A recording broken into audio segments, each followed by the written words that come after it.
কখনো কি ভেবেছেন মহাকাশে গিয়েও যানজট হতে পারে? শুধু রাস্তাঘাটেই নয়, এখন সেই ভিড় বাড়ছে পৃথিবীর চারপাশেও, স্যাটেলাইটের ভিড়। যেভাবে প্রতিদিন নতুন নতুন স্যাটেলাইট পাঠানো হচ্ছে, সেটি ভবিষ্যতে মারাত্মক বিপদের কারণ হতে পারে। চলুন দেখি কিভাবে মহাকাশে তৈরি হচ্ছে যানজট এবং তার পরিণতি কি হতে পারে আমাদের জন্য।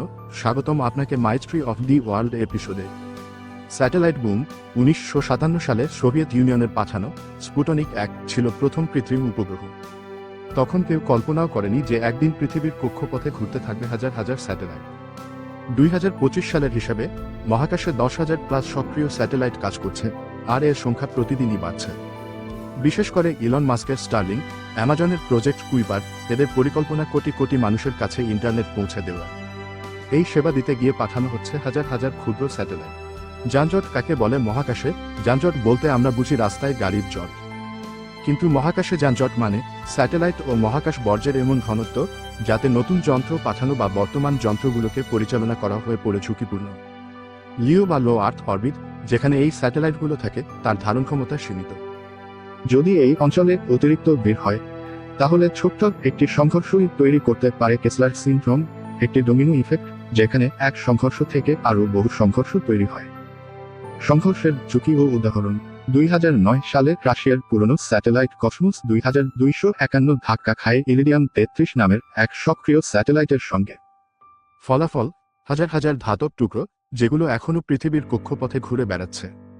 একটি ক্ষুদ্র টুকরো ঘন্টার পর ঘন্টা ধরে 25,000 কিলোমিটার বেগে ছুটে চলে, যা একটি মহাকাশযান বা আইএসএস এর মতো স্পেস স্টেশনকে চূর্ণ করতে যথেষ্ট। স্পেস ডিব্রিজ, মহাকাশের বর্জ্য সমস্যা। এখন মহাকাশে ভাসছে প্রায় 10 কোটি ছোট বড় ধাতব টুকরো। ইউরোপিয়ান স্পেস এজেন্সি ইএসএ বলছে, এগুলো যত বাড়ছে, মহাকাশ অভিযান তত কঠিন হয়ে উঠছে। আইএসএস প্রতিনিয়ত পথ পরিবর্তন করে এ ধরনের বর্জ্য এড়িয়ে চলে, কিন্তু এটা সবসময় সম্ভব নয়। নাসা ও অন্যান্য সংস্থা প্রতিনিয়ত লক্ষ্য রাখে এসব ধ্বংসাবশেষের গতিপথে, তবুও একটি অনিয়ন্ত্রিত ধ্বংসাবশেষ মানেই বিপদ।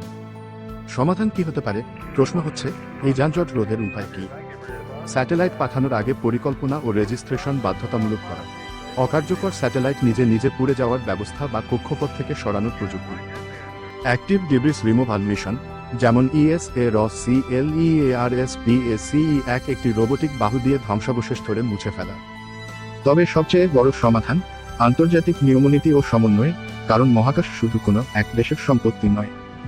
ভবিষ্যতের ভয়াবহতা ও করণীয়: আপনি যখন পরবর্তীবার আকাশের তারা দেখবেন, তখন ভাবুন ওখানে কত প্রযুক্তি ভাসছে। কিন্তু এই প্রযুক্তি যেন আমাদের ভবিষ্যৎকে ধ্বংস না করে, তার জন্য চাই সচেতনতা, গবেষণা এবং বিশ্বব্যাপী সহযোগিতা। মহাকাশ আমাদের পরবর্তী সীমান্ত, কিন্তু সেটা যেন অপ্রবেশযোগ্য না হয়ে যায় প্রযুক্তির ভিড়ে। চাই পরিষ্কার, সচল ও সুরক্ষিত কক্ষপথ, তবেই টিকে থাকবে আগামী প্রজন্মের মহাকাশ স্বপ্ন।